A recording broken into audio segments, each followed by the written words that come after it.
Hi.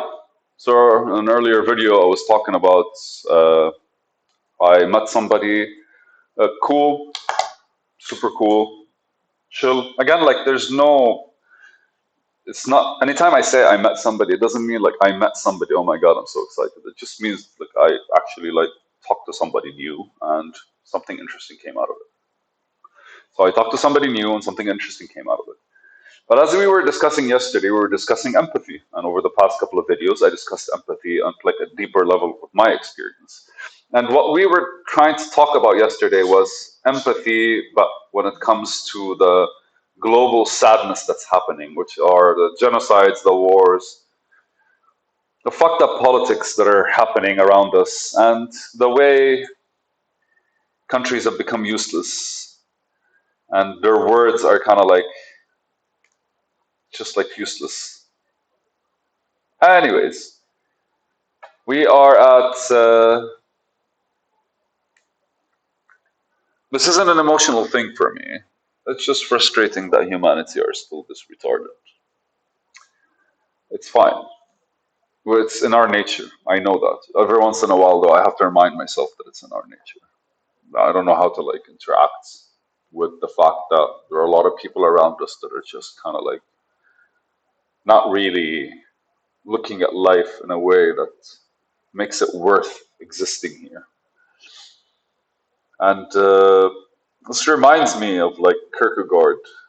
And my favorite quote from him is, "If the pagans knew, were sure that the fastest way to heaven was through death, then they wouldn't hesitate to commit suicide." And that basically means that all of us believe in heaven, right? And we're gonna get there after we die, but we don't want to die. No, because heaven is here. This is our experience. And according to Buddhism, like the more into the mind you go, the more you reach heaven, and the more into like the root chakra, basically your primal urges, the more you become basically in a hellish state. Because if you start from the heart chakra and you go up, you're not really like, if you go start from the root chakra, from the heart chakra, and you go down, you're basically going towards survival mode. But if you're going up, you're going towards ascension. And it's philosophy that they have. I don't believe it. I know that the more you're thinking with your dick, the more you're going to be aggressive, violent, and more you're going to be uh, chasing pleasures and instincts, primitive instincts. Sorry, and the more you're going up to becoming more mental, you literally have to pass through your voice and your eyes, so your observation changes, the way you speak changes, and the way you process things changes. Right? And the more you're going down, it's primitive. So the solar plexus, and then the chakra of your stomach, and then basically the chakra of your like cojones, the balls. It's like it's sexual, it's food, and it's basically just the primitive approach. The solar plexus is supposed to be the energy. I think it's just like that, just that energy. So it's either you're binge watch eating, you're binge fucking, or you kind of like binge fighting and violently being aggressive everywhere. It's an interesting way of looking at things, and I see a lot of truth behind it because I personally understand this kind of philosophy. Speaking of that, she was yesterday discussing how upset she was, even though she was is in a bit of a conflict with herself because she understood completely that it's the nature of people around us that allows us to actually be this way. She understood that. But it also pissed her off that she kind of like understands that, and she doesn't like what's happening, but she's okay with she's not losing sleep about it. And I mentioned something and it came out of me that was like fucking I saw it as something nice and I wanted to take a note, and then she pointed something beautiful and she was like, "That's fucking brilliant." And she thanked me for it, and it made me feel kind of like I was taking the note and I had to stop. But basically, what I did was I compared the empathetic people that see the world empathetically and understand that whatever is happening for some form of balance in this world. And it's fucked up because, like, you really don't want people to to go through stuff. You don't want people to kind of like suffer. You don't. But in a way, we are literally the embodiment of our soul. Our soul kind of like finds its place with us and then basically just chooses an experience on this earth. And whether it's conscious or not, I think this experience itself is the translatable presence of life. And when I looked at her and I was like, if you were to consider karma, the people that are empathetic towards what's going on and understanding and see like a collective consciousness, a global awareness, a global awakening, it has to come with a price. And so the people every day that are still upset about what's happening and pissed off and talking about it effectively sleep and wake up the next day in the same mood, in the same emotional setup, in the same feeling, and continue talking about it and continue being pissed off. And then after that, repeat, rinse and repeat. And the price basically they're paying for what's happening is is carrying the burden literally on their back. But like, is that going anywhere? That was my question.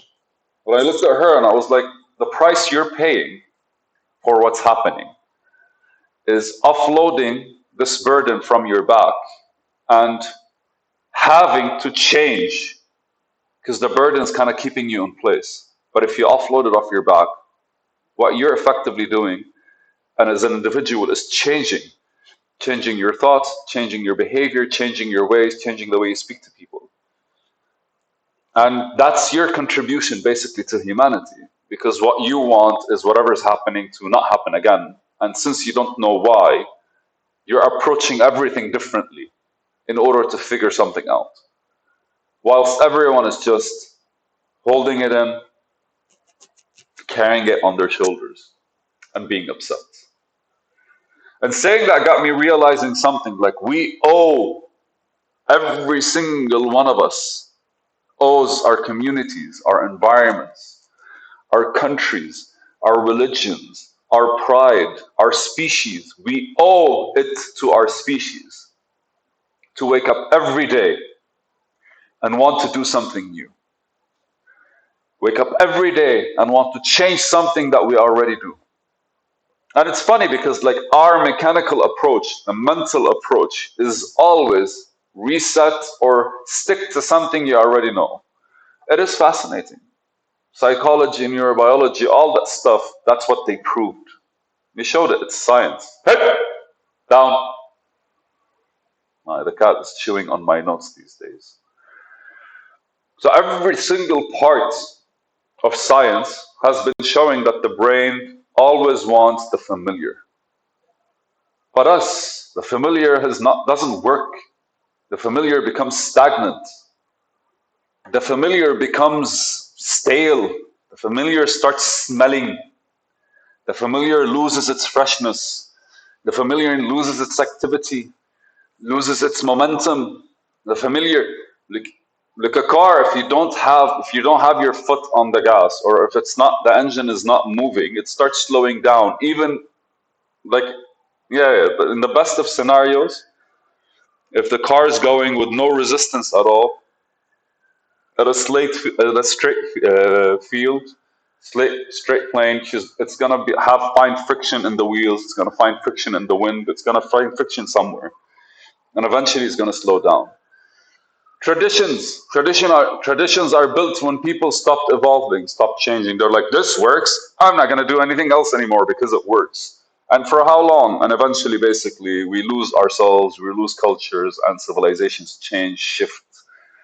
And even namings of countries and kingdoms, historically, this is how we've been as human beings. And it's funny because The one thing maybe like you notice right now when you go on, and I told her that I told her the algorithm always loves basically would love you the way you actually expose yourself to it. So, but anywhere you see, you're always seeing these posts of all kinds of, I don't know, a lot more people are openly speaking about the atrocities that are happening in the world. Yet again, is that changing anything? No. More people are becoming aware of this nonsense. Is that changing anything? No. Are these people that are becoming aware actually moving to start changing, becoming different people, becoming better people to their communities, societies, or at the very least, so that when the time comes and they reach certain levels in life, they actually shift and change? I don't know.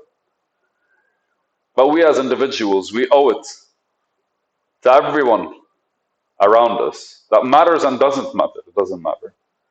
Dostoevsky says that. He says that whatever he says that we owe and we're responsible for our work and other people's work. But so ultimately, what I'm saying is we owe it to everyone around us that if we see something we don't like, to either do something about it or change so it doesn't happen within our existence, within our controlled surroundings, to make sure we're strong enough so that kind of thing doesn't happen to us. Here we are. Empathy on a global scale, I guess, or just the fact that we take responsibility by changing ourselves, not by pointing the finger at others. That's it. Thank you.